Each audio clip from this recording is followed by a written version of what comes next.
Hello, and welcome to the webinar on dynamic implementation. The goal of this webinar is to introduce you to the best practices for effective implementation. So let's jump right in. I would like to start with the idea that organizations and systems are perfectly designed to achieve the outcomes that they get. Now, let's think about this statement for just a moment. If you take a look at your outcomes, those are perfect reflections or perfect shadows of what's happening in your organization. Whatever's happening in your organization at the culture level, the leadership level, and the way that we implement, and our habits, and our practices are perfectly driving our results. Which part of this statement rings true in your experience? What organizational structures, policies, habits, and cultures create results that you or your team may or may not even be aware of? Shining a light on some of these invisible forces that impact organizational outcomes is the topic of today's presentation, what we call implementation science.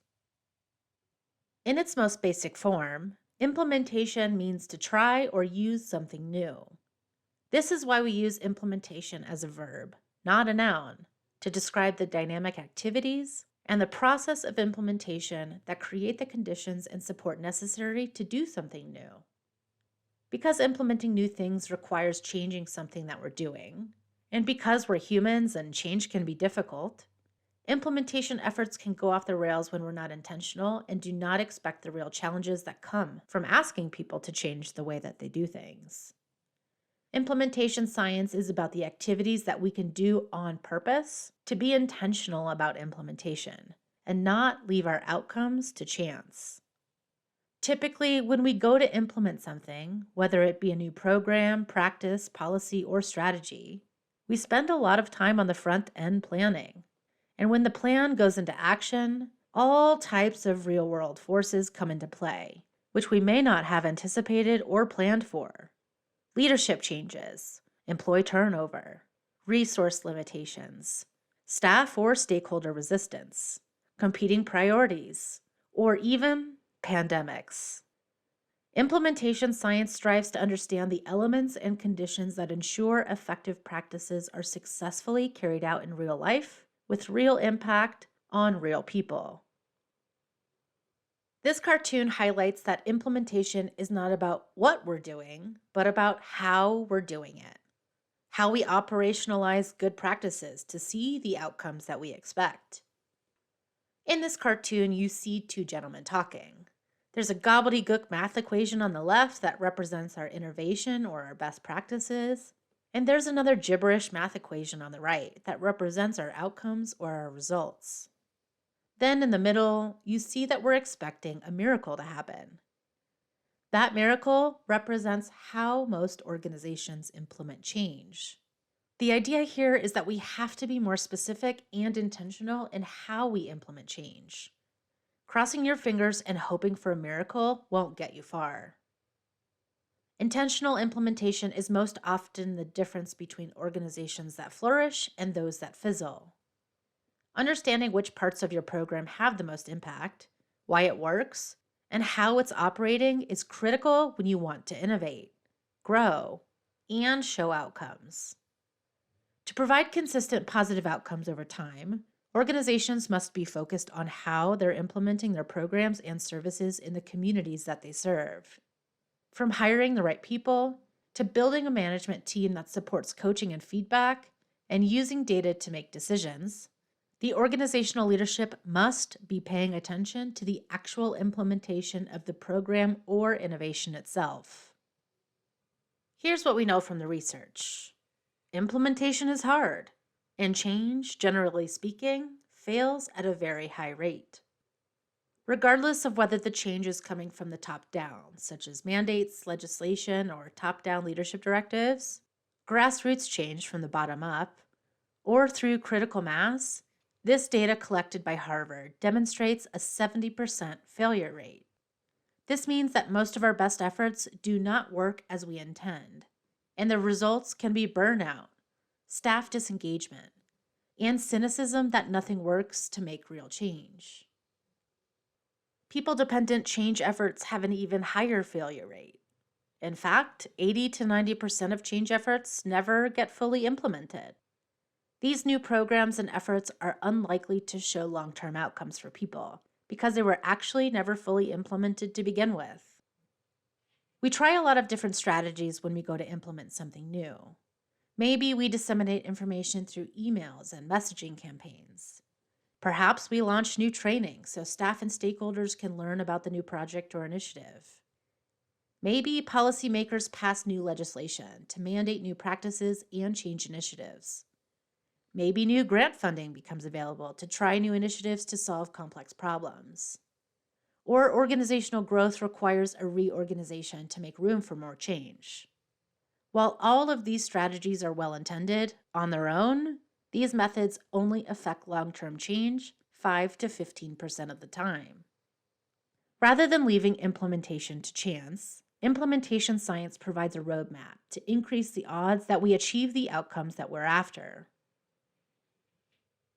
Oftentimes, well-intentioned efforts and people struggle with competing priorities, multiple funding streams, grant requirements, and heavy workloads that can create an environment where we're speeding along to the next thing before we even finish the first.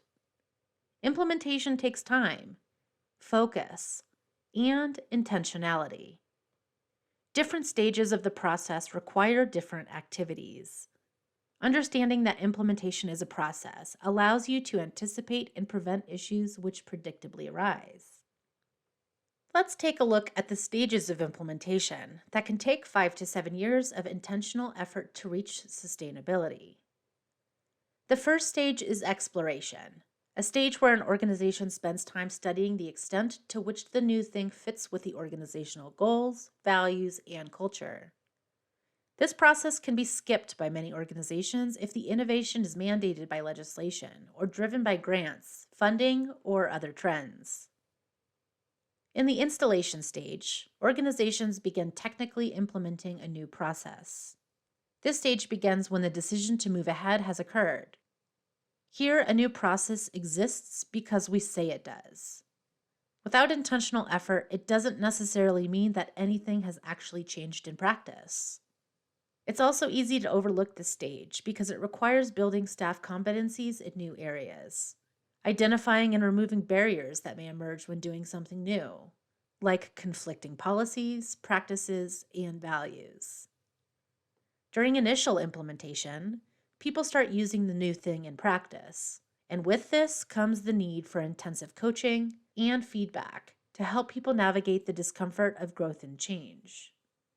To successfully move through this stage, organizations must be doing things on purpose to quickly identify problems as they emerge, develop feedback loops and strategies to promote continuous improvement, manage the pace of the implementation and staff engagement as people struggle with learning and status quo is challenged. Most organizations never make it out of this stage.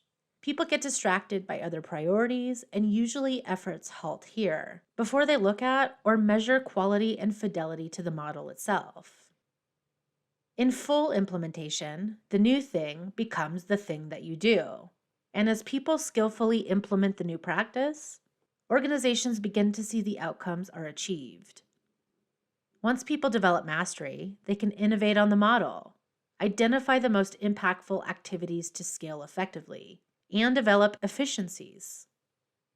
Most times we never make it out of installation or initial implementation before decision makers or grantors begin to evaluate program effectiveness. This creates problems because we're looking for outcomes from programs or models that are not operationalized into practice in the first place. This can lead to throwing out new models and strategies as not working before they've even really been implemented. Now, let's take a look at some of the consequences of failed implementations. This graph measures federal spending on K-12 education from 1966 to 2004. The vertical bars represent the amount of money put into the K-12 education system, and the blue line represents the change in reading scores for elementary and secondary school students. This startling data illustrates how decades of spending had zero results in terms of outcomes and benefits for students, and demonstrates how just throwing money at a system does not impact outcomes. So, why focus on purposeful and dynamic implementation? A meta analysis spanning 2 decades showed that interventions delivered without an explicit implementation focus took 17 years on average to reach full implementation, where the intervention was delivered as intended. And only 14% of the innovations reviewed were able to demonstrate being fully implemented as intended. Research by the National Implementation Research Network on the impact of quality programs has shown that without a focus on implementation best practices, outcomes may not be achieved as expected, and in some cases may even produce harmful results. When you sum it all up, even the most effective and research-driven practices, if implemented ineffectively, will produce inconsistent, unsustainable outcomes, and in most cases, the outcomes will be poor. You must have both an effective practice and an effective implementation strategy to get good outcomes. Think back in your own career to a time when you implemented something new, a new program or a new initiative. What worked in implementing that project? Or what challenged that project to eventually fizzle, fade, or even fail? Were the right people working on the project? And did they have the necessary skills, support, and resources to do the job? How did leadership keep staff focused on the goals? And how were challenges communicated from staff and addressed by leaders? How was data used to measure your progress and the effectiveness of your program? What kind of feedback loops were in place to solve problems, check in on progress, and improve the quality of services and processes? And how did the new program align with other organizational goals? Did it fit in with the overall mission and priorities of the organization? It's common that we can look back in our careers and think of examples of well-intentioned projects or programs that never quite took off. Maybe they didn't have the resources, support, or staff to become sustainable. Or maybe there were too many competing priorities in the organization, which redirected time and energy, or made it challenging to get buy-in from others. Some programs start strong, but then fizzle out or drift far from the original program model or goals. We call this lens the 5 dynamics of effective implementation. Each dynamic distilled down from years of research on what actually happens when organizations attempt to implement new ideas into the real world.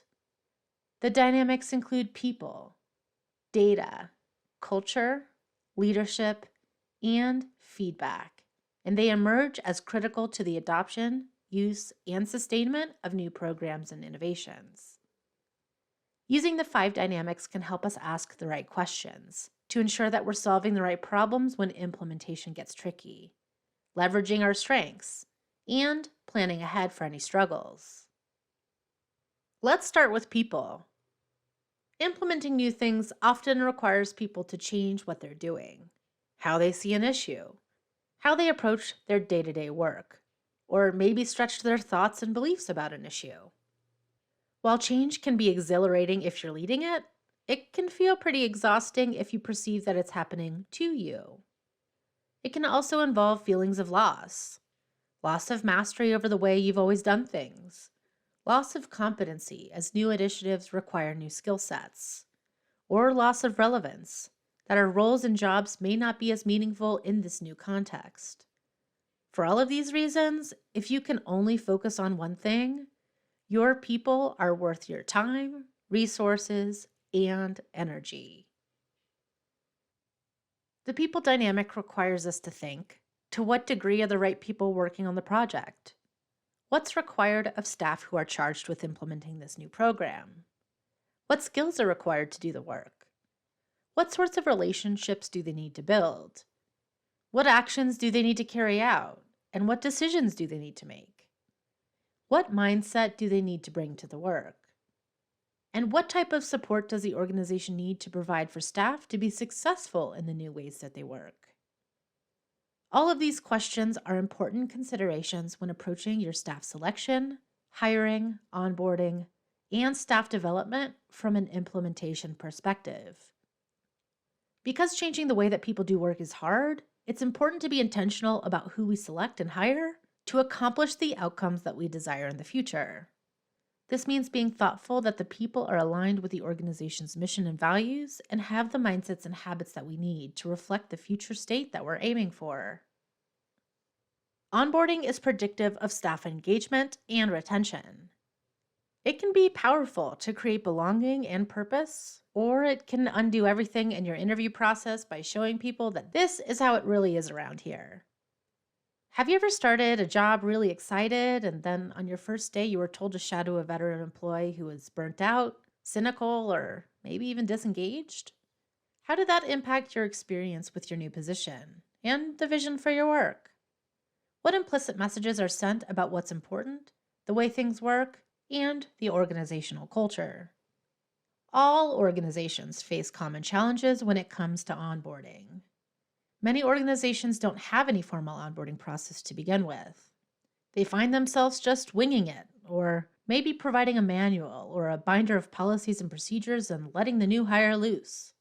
Others may unintentionally be sending the wrong message by onboarding practices, such as shadowing a senior staff, who may have bad habits or attitudes that set the wrong tone. Another pitfall is just training and onboarding the wrong content.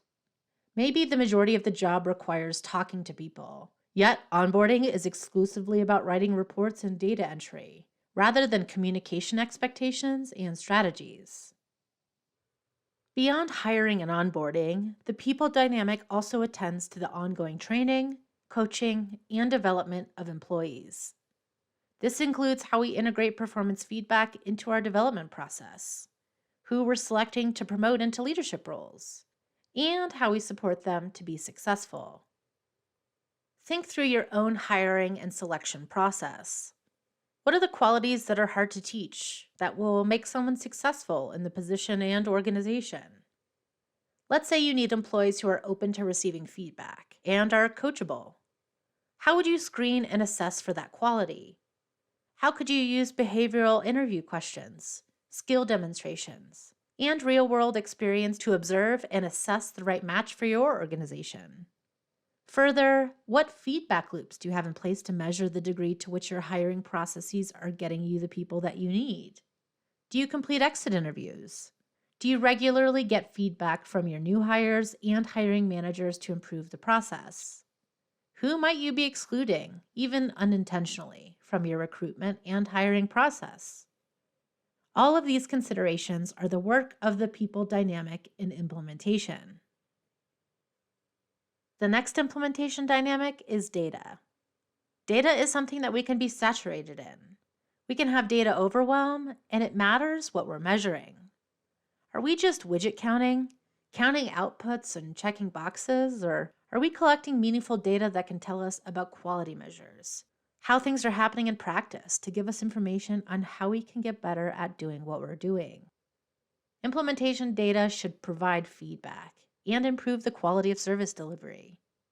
It should ask, to what extent are things happening the way that we intend?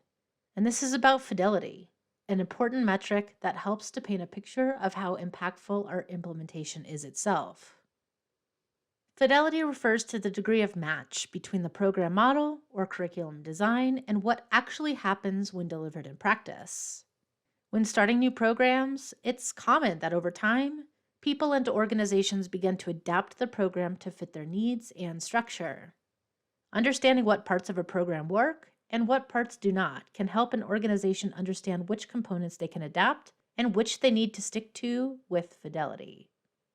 Understanding these non-negotiables in a program can inform how to train and coach staff, what to scale and replicate, what to stop doing, and how to improve and innovate. Let's check out an example of why fidelity matters.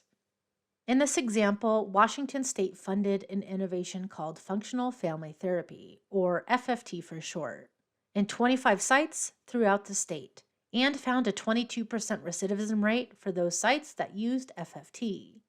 However, upon closer analysis, when they sorted the 25 sites into those that met and did not meet criteria for fidelity, they found different outcomes. The 12 sites that reached fidelity markers had a 13% recidivism rate, and those that did not meet fidelity markers had a 28% recidivism rate, more than double the recidivism. The 22% recidivism marker was the overall average and was pulled up by the programs that did not do FFT well. The point is, the fidelity matters. It's not just what program you're using that impact results. It's how well you implement the program in practice. And it's not enough to say that you're implementing FFT, but that you have implemented it with high quality, which means that you have to measure, track, and make decisions based upon quality and fidelity data. Fidelity is an important piece of the implementation puzzle. We often don't get to fidelity before we throw out the innovation and start trying something new. Let's consider the 3 elements to implementation fidelity: time, density, and quality. With time, we have to do things for a certain amount of time to see an impact. We can't do things for a day or a week to see a change. Time refers to the program or innovation taking place for a long enough time to expect a measurable result. Density is about scale. Are we doing this new thing with enough people to get meaningful data and to say something about what's working? Density refers to the program or innovation happening with enough people and sites to expect a measurable result. And quality. Are we doing the program or innovation with enough quality and consistency in delivery that we can really connect what we're doing day to day with outcomes? Fidelity is reached when you meet all 3 of these components. Skip any one of them and you won't reach fidelity. So for each new implementation effort, we need to ask, how long will this take? How many people will we need to do the work with? And how will we know that we're doing it well? Let's think through a few examples of how fidelity can impact outcomes by looking at time, density, and quality when implementing a new gym routine. Meet Gym Gal 1 and Gym Gal 2. Like many of us, Gym Gal 1 and Gym Gal 2 are thinking about implementing a new healthy lifestyle by starting a new gym routine. Research suggests that you need to work out at least 30 minutes a day, at least 3 to 5 days a week, and both gym gals set off determined to work out for at least 40 minutes, 3 to 5 times a week. With this routine and a certain quality of exertion and workout, over enough time, they should both see results or the outcomes that they expect. Now, what happens if Gym Gal 2 only hits the gym for 5 minutes instead of 40 minutes? Even if she's hitting her max heart rate 80% of the time and going 3 to 5 days a week, should she expect to see results? Now let's say Gym Gal 2 decides to tweak with density. She's back to 40-minute gym sessions, but only makes it to the gym 3 to 5 days a month instead of 3 to 5 days a week. Should she expect to see the outcomes that she's set out to achieve? Probably not. But what about Gym Gal 1? She's sticking to the routine of 40 minutes, 3 to 5 days a week. But while it seems Gym Gal 1 is sticking to the protocol, she hasn't done much work on her mindset and sort of just dials it in when she goes to the gym. Instead of taking the class that gives her feedback and ensures that she stays in her max heart rate zone for the right amount of time, she just hops on a stationary bike while watching TV. When she hits 40 minutes, she hardly broke a sweat and jumps off the bike to head back to work. So as it relates to time and density, technically Gym Gal 1 is meeting the minimum. But in terms of quality, is she implementing her gym regimen as intended and required to see outcomes? Is she pushing herself and getting feedback on her performance, or just staying inside of her comfort zone? Based on what we know about fidelity, did Gym Gal 1 receive measurable results? Unfortunately, the answer here is no. This gym gal was me, and it wasn't until I worked on the quality of my workouts that I saw any results. And what was interesting was that after 49 days, I was quick to blame the bike itself instead of myself for the failure. Consider how that plays out with programs or practices. When we implement something but aren't intentional about fidelity, It's easy to blame the program or practice itself instead of the things that we are doing for poor outcomes. All you have to do is look back through history, and you'll see that the innovations have a tendency to be cyclical, meaning that things are tried, they fizzle and fade, only to reemerge years later. This is likely the result of the program or practice being a good, well intentioned innovation, but not being implemented well, so it never gets its intended results. If you're trying something new, a policy, a procedure, a program, leadership needs to be intentionally noticing fidelity to ensure that things are happening as intended, to be able to see if what you're doing has a meaningful impact and if what you're doing is actually connected to the outcomes. Typically, we implement new programs and policies because we believe that they will provide a service that can help others.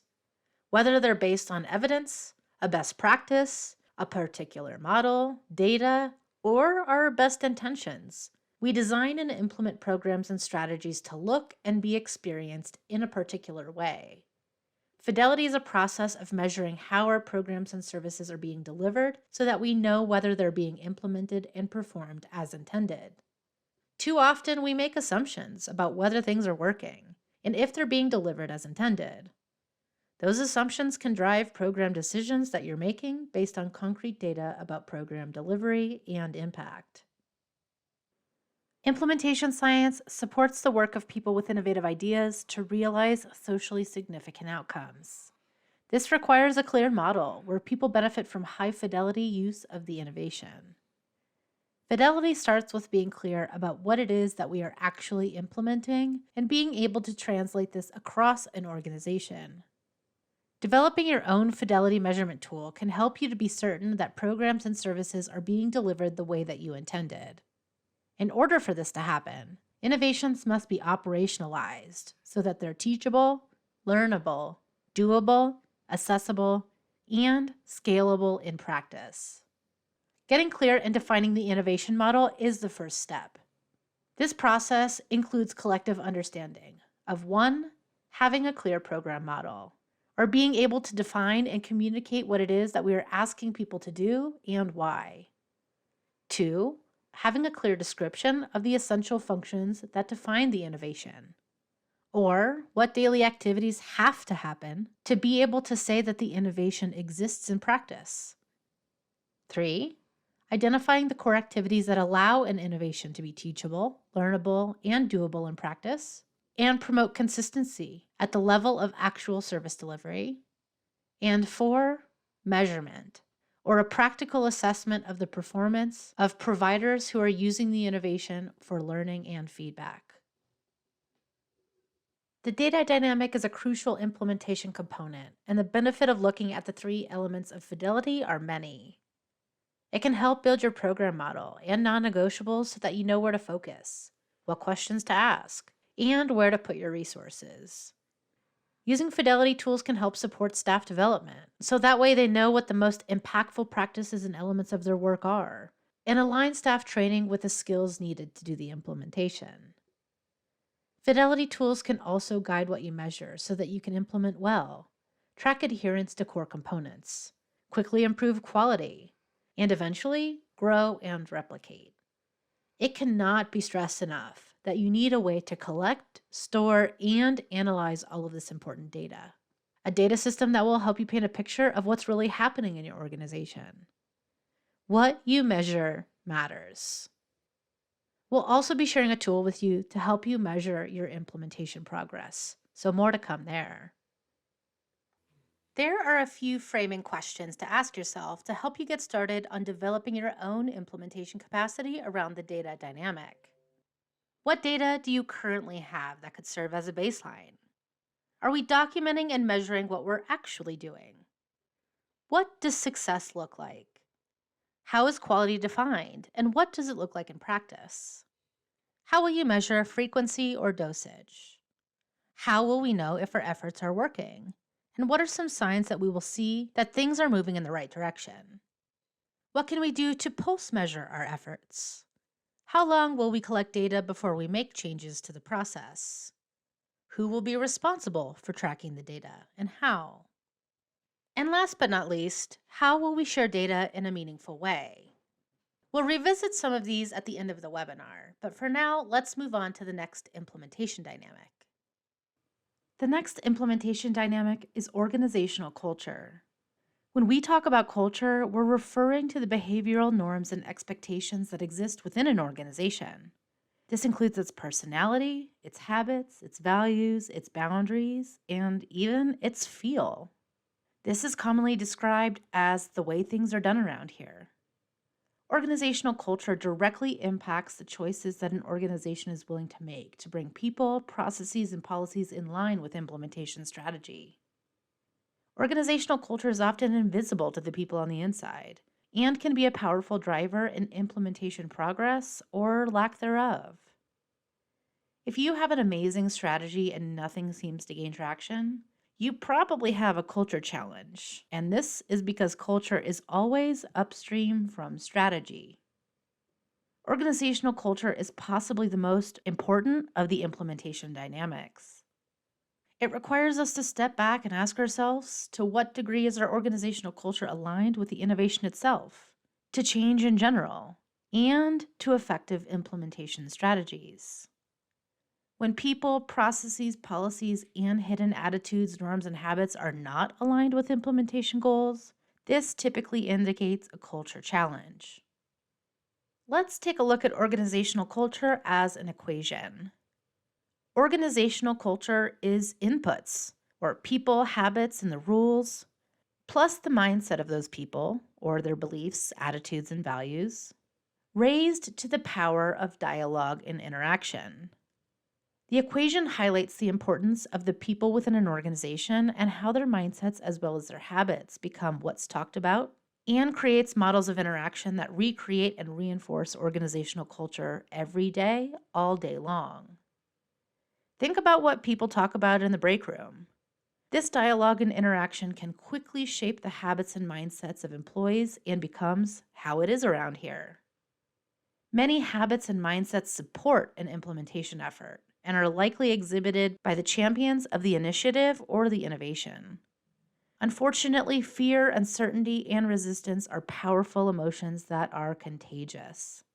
These types of mindsets are easily able to permeate a culture and can often transmit deeper and faster across an organization. Organizational habits also go a long way to support the mindsets that people have.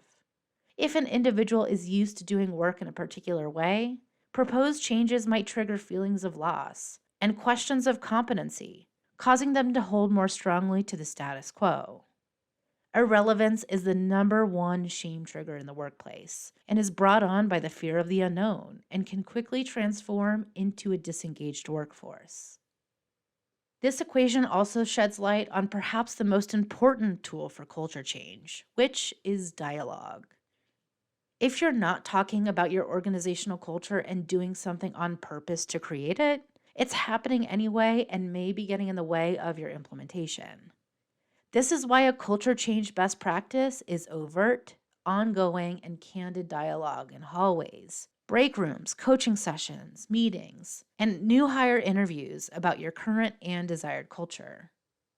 This is how you model, co-create, and reinforce your desired culture, with an intentional change in the language that you use and in the conversations you engage in day to day.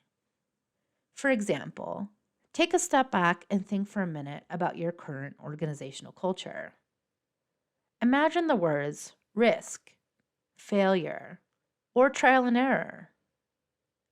Are those words welcome or supported in terms of your culture, or are they forbidden and evoke fear or discomfort? Are those words threatening or inviting? It's hard to ask employees to take risks, stretch outside of their comfort zones, and try new things when it comes to implementing, if there's a culture that makes risk-taking, failure, and trial and error feel unsafe and or unsupported. The organizational culture dynamic is a lens into the collective mindset of your organization. Organizational culture work means making culture visible and not letting it take over your implementation or derail your efforts. Some organizational culture types are more adaptive, collaborative, and agile, making them better equipped at implementing new things. Other organizational culture types have structures and attitudes that slow down or even resist change efforts with cumbersome rules, policies, and bureaucracies. Because of this, the first step in understanding the culture dynamic and to support implementation success is to assess and identify your organization's current culture and your desired state. This helps leaders become intentional on the types of dialogue, behaviors, and attitudes they have to model to begin a meaningful culture shift. By purposely embracing characteristics that align with successful implementation, organizations can shift their culture to support their vision for the future. This takes an honest self-assessment, asking, what is our current culture and how aligned is our culture with where we're going in the future? What needs to change in order to shift to a culture that's more hospitable to change? How will we know if the culture starts shifting? How can we set the tone for this work? And what will we all say specifically? What are our expectations or our beliefs, attitudes, habits, dialogue, and interaction for ourselves and each other? And how will staff be recognized and incentivized for engaging in this work? These are all helpful questions to help you get started with developing your own implementation capacity around the culture dynamic. Consider discussing these questions with your team to get a deeper understanding of how your organizational culture may be helping or hindering your implementation efforts. Leadership is the next implementation dynamic. Leadership attitudes and strategies are often what makes the difference in performance outcomes. This is because leaders are responsible for the important decisions, resources, and strategic relationships often critical to implementation success. Most importantly, leaders set the vision for the new project and communicate how it fits with larger organizational goals. Where they focus their attention, energy, and resources can create a supportive environment for staff, encourage problem solving, and help to remove implementation barriers. The actions and attitudes of leaders impact organizational culture. Attention to purposeful feedback and process improvement may create a learning culture that supports intentional implementation and systematic change. It's easy to get caught in the day-to-day operations of running an organization, putting out fires and problem solving focused on program and service matters. We call this working in the organization. Implementation leadership requires the investment of time, energy, and attention to organizational capacity, working on the organization, and supporting the organizational infrastructure that supports the implementation itself. Change leadership is hard. When the rubber hits the road and you start implementing things, it gets really tough. You meet resistance. Things don't work the way that you expect them to. People move on to other priorities, and leaders have to hold the space and play the long game to see eventual results, even though we might be tired and discouraged. The leadership mindset is contagious, and the leader is the contagion. As leaders, many of us are taught to manage change as if it were something that we could control and govern with management practices. This strategy leads to technical, linear, and check-the-box approaches to the change process that, at best, are limited in their ability to facilitate organizational change and, at worst, create more challenges in the future. Consider the tendency that some leaders have in complex spaces to solve problems with rules and policies. This may work with technical challenges, but with adaptive challenges, it's rare that a new policy, procedure, or set of rules creates meaningful and sustainable change within an organization. Implementation leadership requires a personal and collective commitment to perpetual growth and learning throughout the implementation process. You may have heard this quote by Simon Sinek before, that leadership requires a vision of the world that does not yet exist and the ability to communicate it. This compels us to think about how we lead change and how we know that we're making the difference we intend. The leadership dynamic requires that we as leaders use a mirror and look inward at the way we communicate change, our vision for organizational excellence, and how we show up in that work. A leader's emotional style drives others' moods and behaviors through a neurological process known as the mood contagion. And this travels through an organization like electricity over a network of wires. If you've ever walked into a room before and picked up on a vibe, this is the type of contagion that we're talking about. Leadership is responsible for working both in the organization, doing things like hiring and onboarding, facilitating staff meetings, or even budgeting, to name a few tasks, while also simultaneously working on the organization by intentionally creating a vision for the future, actively seeking feedback to challenge assumptions, and influencing and aligning culture and implementation barriers that come with any implementation effort. Leadership has to play the long game and hold the belief that change is perpetual as opposed to terminal. When we approach change with a finite mindset, we focus on checking the box and moving on to the next best thing. When we approach change with an infinite mindset, we focus on continuous improvement, grounded firmly in the purpose of what we're doing, and are constantly striving for greatness. Great leaders know that Murphy hates us, and what can go wrong will go wrong. So they build failure into their implementation strategies and timelines. When you plan to fail, you lessen the frustration for staff. Thus, your responses are more fluid and adaptable. We model for our teams that experiencing failure does not equate to being a failure. And by embracing trial and error, we acknowledge that learning something new generally precedes a failed attempt to try and do something differently. Here are a few framing questions to get started with developing your own implementation capacity around the leadership dynamic. What is your vision for the future of your organization? And how does this implementation work fit with that vision? How am I showing up for staff? And how do I know? What feedback could I collect that helps me understand how staff experience me? What existing policies, processes, and practices are aligned or misaligned with the work that we're doing? How can we stop or deprioritize the things that are misaligned? What policies, processes, and practices do we need to support this work? And how can we create a foundation for the work ahead? Last but not least, what will I do as a leader of change to build my bench to support this work beyond my tenure? Feedback is the final dynamic for effective implementation. Feedback is how we create an infrastructure to seek out and share information as it relates to people, leadership, data, and culture considerations in implementation efforts. Creating implementation teams can support implementation progress and ensure that feedback loops include people at all levels of an organization to guide decisions and process improvement strategies. Without formal communication lines that create feedback loops, organizational leaders cannot be sure that what they expect to be happening is actually happening in practice, and that staff know what's expected in the first place. Feedback helps leaders determine what is actually being implemented. Feedback is about talking to those doing the work, impacted by the changes, and receiving the innovation to better understand the impact and challenges. Feedback from multiple levels, perspectives, and stakeholders helps us to check our assumptions about what is or isn't working, what our data means and what it's telling us, and how people are experiencing the change. It's not uncommon for leadership to overestimate the amount of meaningful feedback that they're receiving.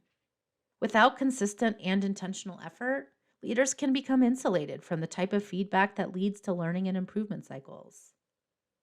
Because implementation science presumes that strategies will change, focused feedback loops ensures that progress is measured and strategies are improved upon, focusing specifically on improvement cycles as a means of refining interventions based on feedback. This process of communicating feedback between staff delivering the programs, leaders making decisions about programs, participants receiving programs, and stakeholders impacted by programs helps to close the policy and practice gap, where practice informs policy and policy supports practice.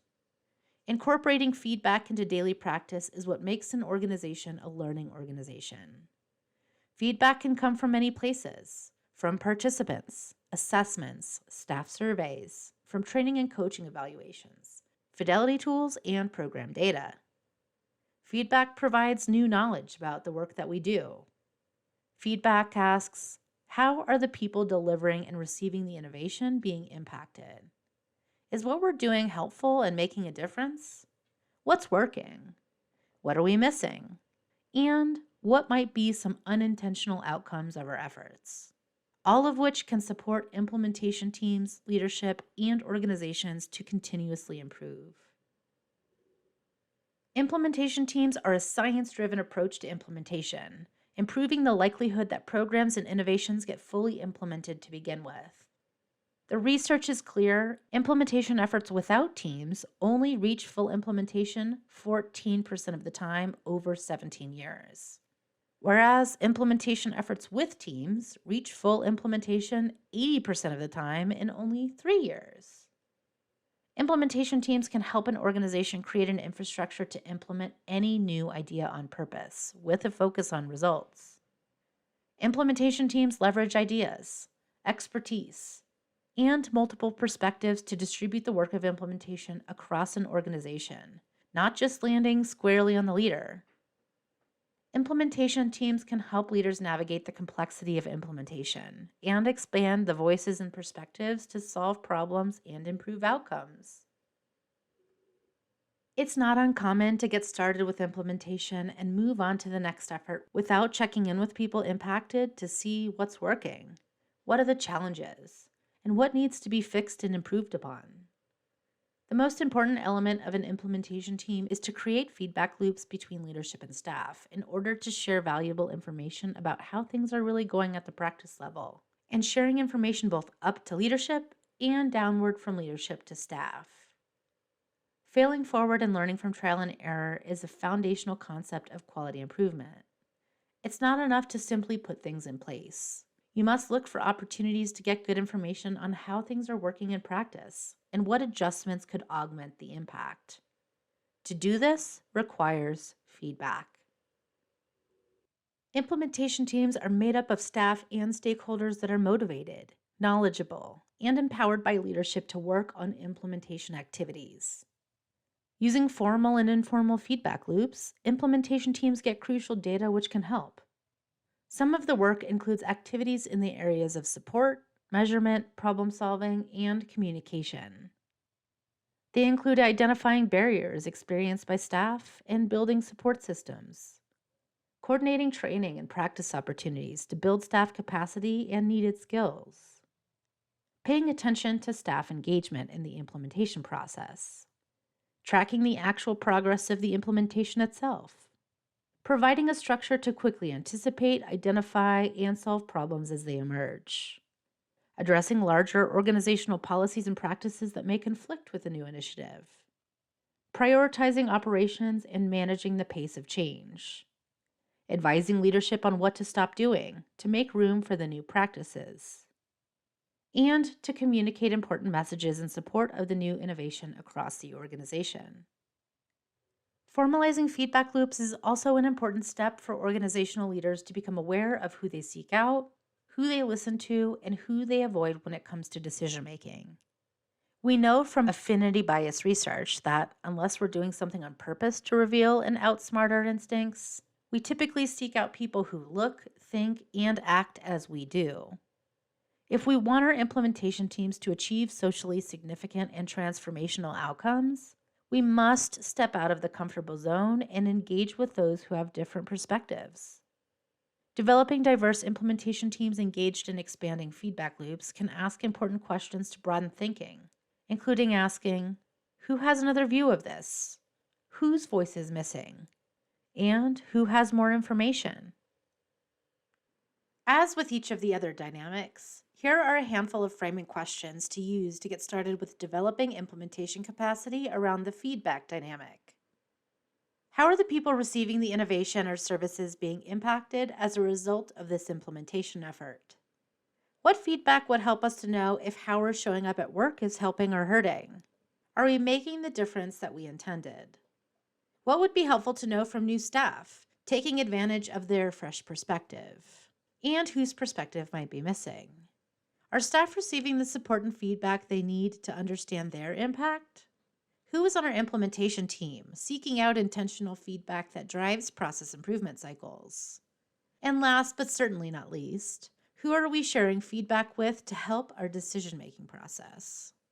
We encourage you to utilize these discussion questions with your implementation team to strengthen opportunities to elicit and integrate feedback into your implementation strategy.